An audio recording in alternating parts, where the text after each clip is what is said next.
It's the Final Word Daily, brought to you as ever by Westfield London, Westfield Stratford City. I'm Cameron Punsonby. In Ranchi, Daniel Norcross is Daniel Norcross in Tooting, and he's going to summarise today's play in 30 seconds.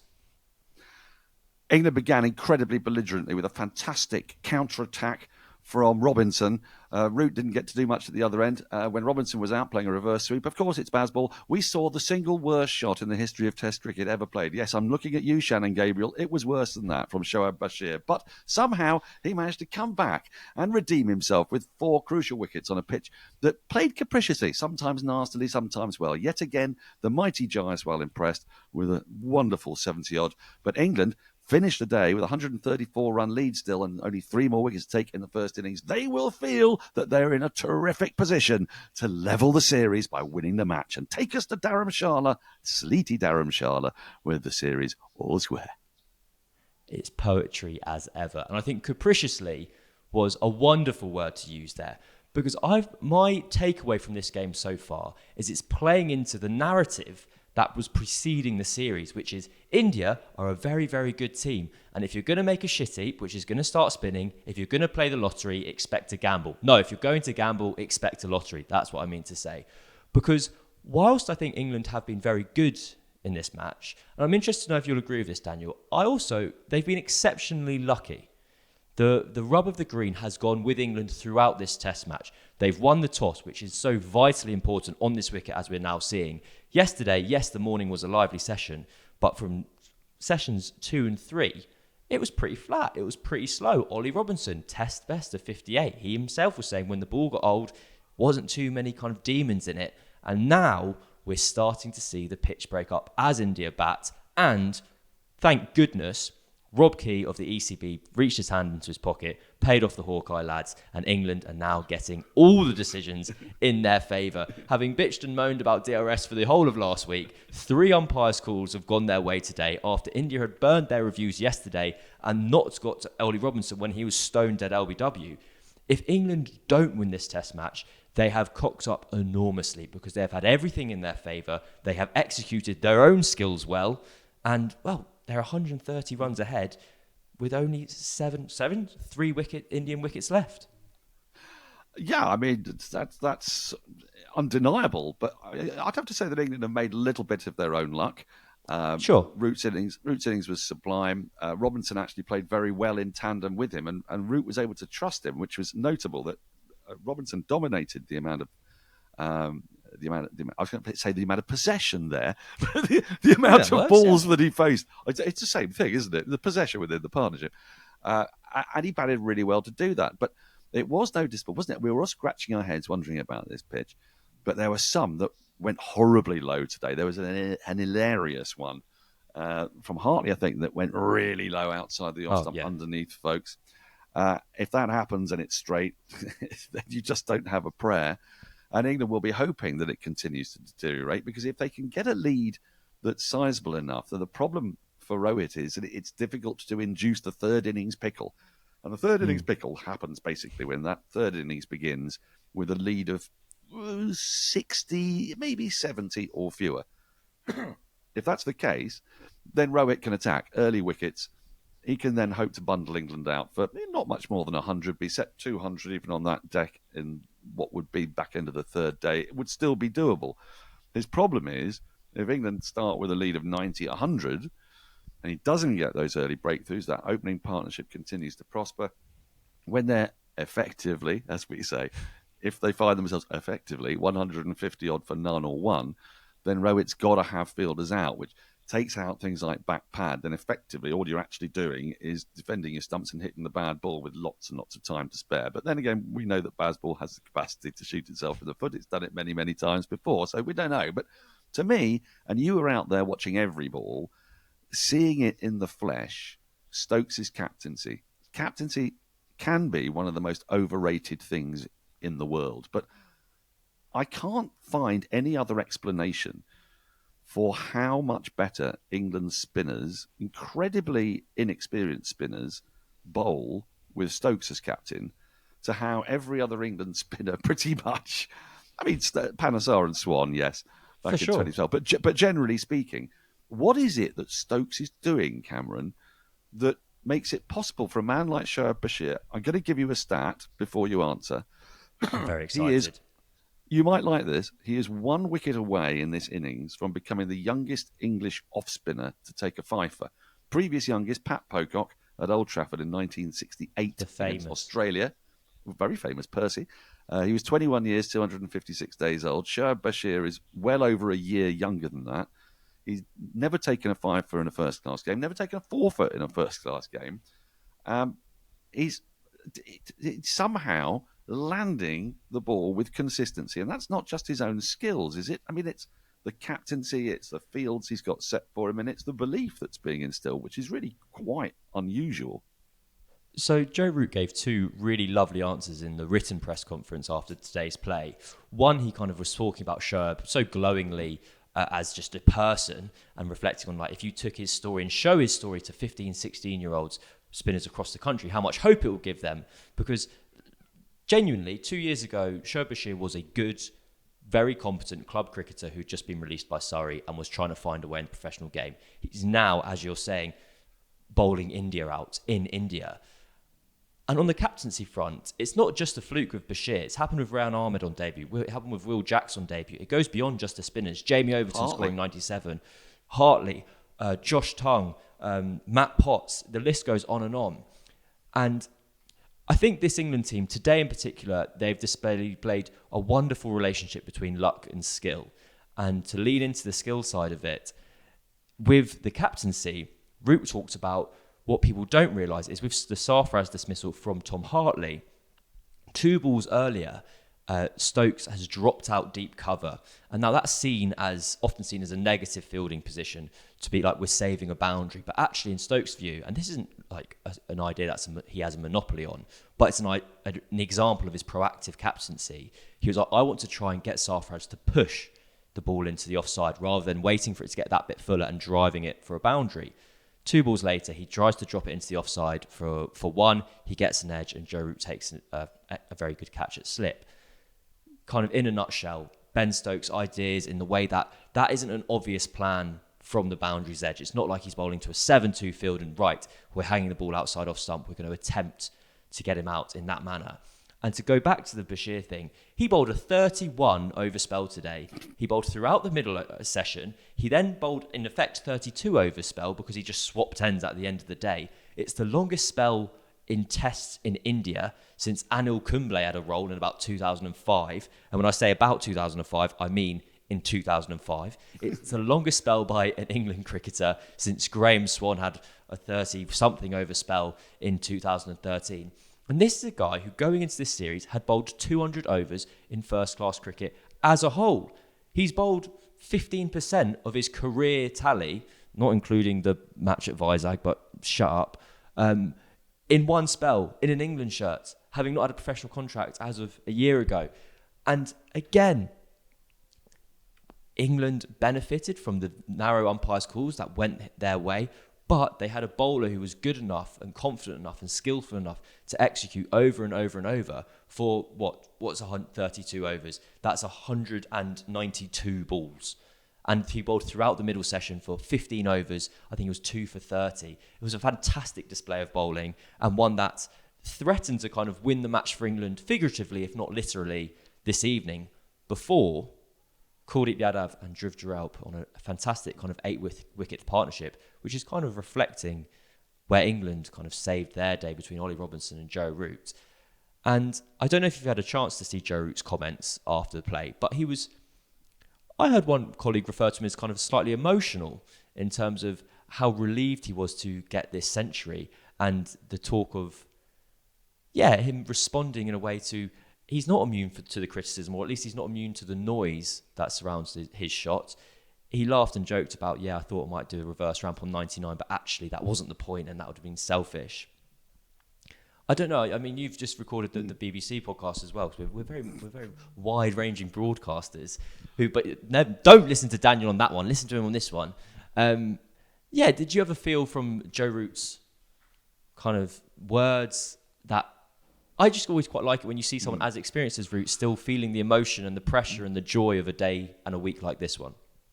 Well, he actually did speak at some length to Stefan Schemmel to the BBC, and you could tell that he was a bit aggrieved at how his shot had been perceived. And he kept on using the word, which I found interesting. He kept on saying about arrogance, the perception that Bazball is arrogant. And he finds that a little wounding, I think, because to him, it's not arrogance to decide that was the right option. And by that, I mean his dismissal to Bumrah, the much talked about Bumrah dismissal. And they say that they don't listen to outside words, and they say that, everything just stays within the group.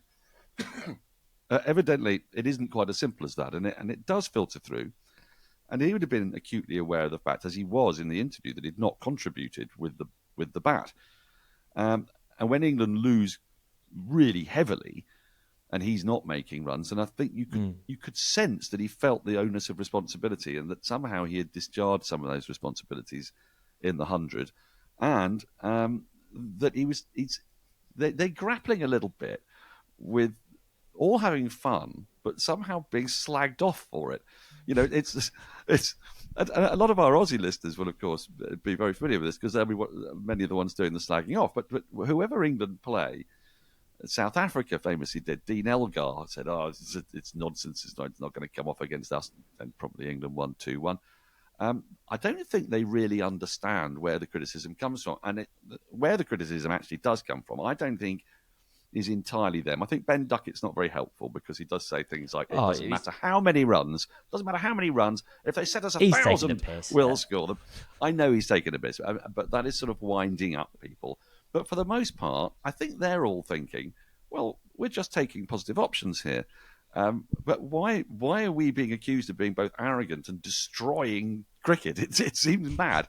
But, that's because sport Twitter and sport generally is a place where we like to have extreme views and we like to be polarised. And also, people hate the English. And this is universally felt around the world with some justification historically. And the result of it is that whatever the English do will be interpreted as arrogant, pompous, sort of almost colonialist and imperialist in its ambitions.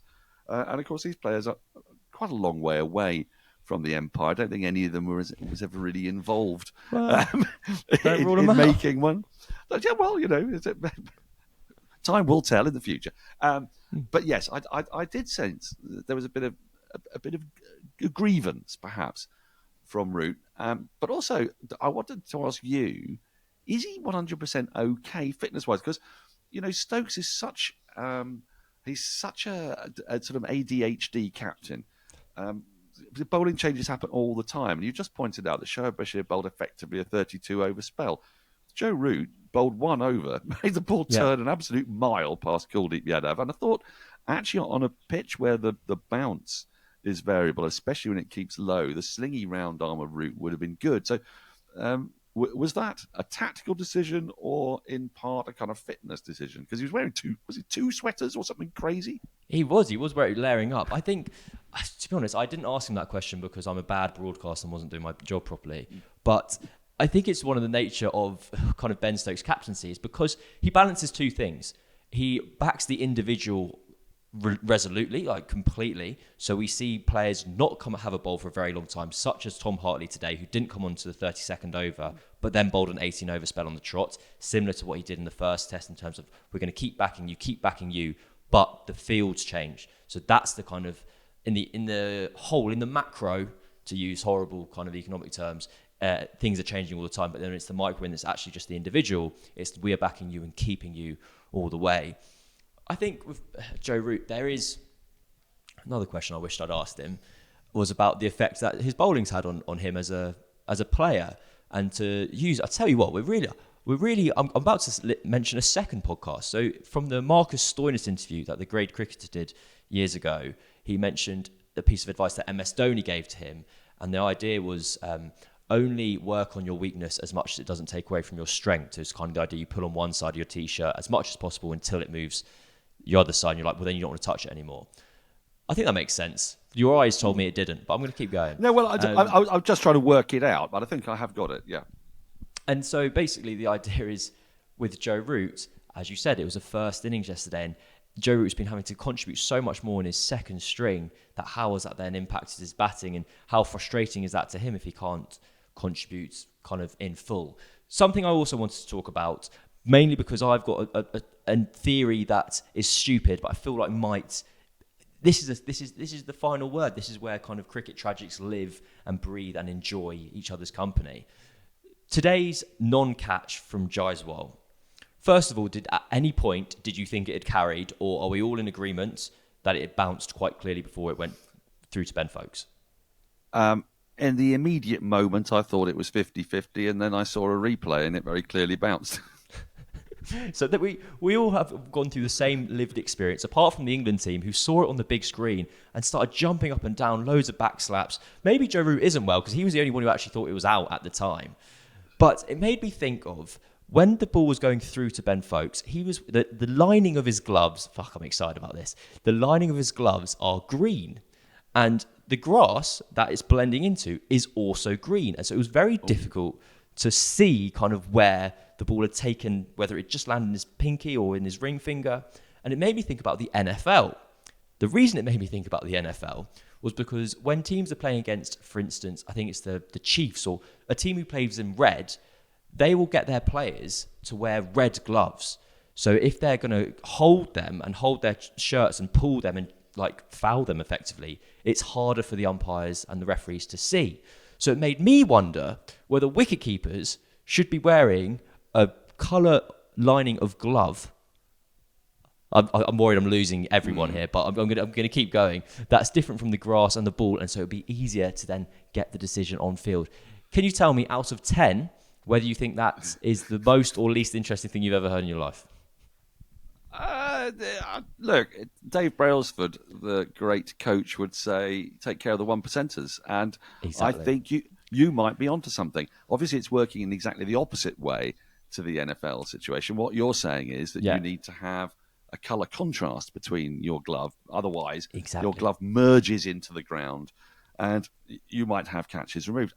I think it makes sense. And you're there. You can nip over to Ben Folkes. You can get him a magenta highlighter pen. Would that work? Wonderful. I mean, some people are red-green colourblind, so you might want like electric Famously. blue. So maybe get an electric blue highlighter pen and just do it for Folkes on his gloves. Perfect. So once again, it was the Twitter account County Championship Twitter account that got Shoaib Bashir picked for England. I'm going to get them some catches in the future of Ben Folkes. We're dealing in the marginal things. We're going to move on to the Final World Hall of Fame, which, of course, as ever, as always, as hopefully forever, is sponsored by Westfield London, Westfield Stratford City. Today's ad copy is brought to you by ChatGPT. Is that innovative, or is that Sheehan passing the buck onto a computer? Who knows? Let's find out. Listeners, are you ready to step up your shopping game? Picture this, Westfield London, where victory echoes in every... Oh, I can't read my own writing again. In every, just like England's stunning triumphs over India. Remember that nail-biting finish of the 2019 World Cup final, just as England clinched the win with precision. Westfield Stratford City offers unbeatable deals and top-tier brands like Nike and Apple to elevate your shopping experience. And just like India's spinners keeping the English batters on their toes, Westfield London's diverse array of dining options, including Indian-inspired dishes of Binder's Eatery, ensures a taste sensation that will leave you cheering for more. Cheering, an interesting adjective at that point, but hey, it's a computer. So, whether you're gearing up for a big match or simply looking to score some style points, head to Westfield London and make every shopping trip a winning one. The Final Word Daily, as ever, Westfield London, Westfield Stratford City. Make sure to Google it. Daniel, please take us off. Well, there can be only one Hall of Famer for me. Because I've alluded to it already today, but it was a start of a contrasting day for young Shoaib Bashir.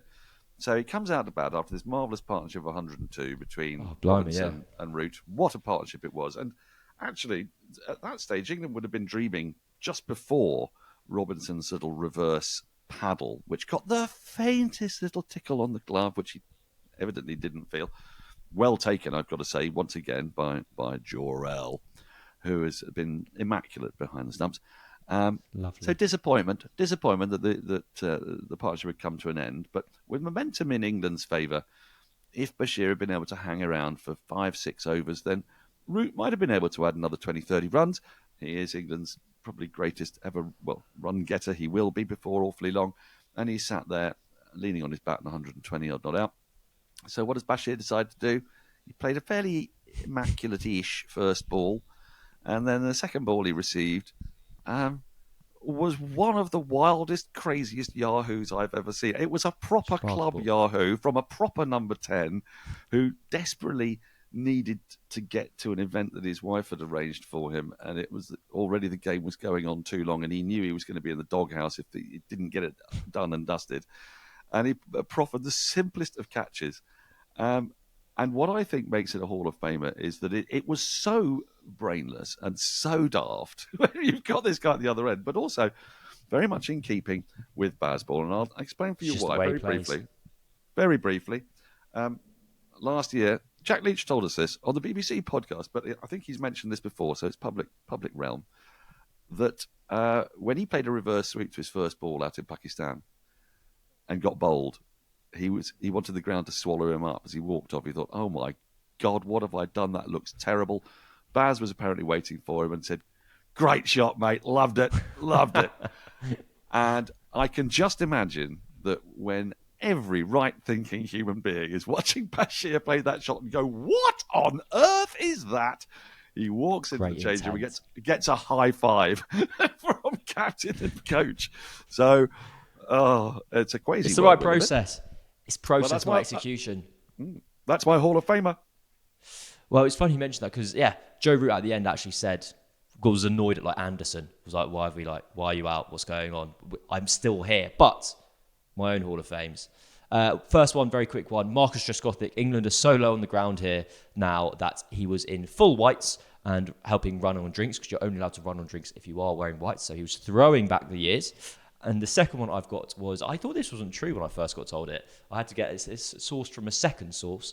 A poor Indian fan sat over by the by where the teams are, stood up, yelled out, "Rohit, you should retire," or words along those lines. Gone. Out of here. That is not allowed in this house. So, if they are tuning in, hopefully this caught you up with what happened in the day, because you didn't get to see any of it after a certain point in the afternoon. But there we go. That is all for today. What's going to happen tomorrow? Oh, sorry, Daniel, go. Can I just have one last mention, because I've realised we've been a bit one-eyed on England. Just a quick one on Jaiswal. Oh, you're always wondering whether this guy is just in a purple patch or is a really genuinely the real deal.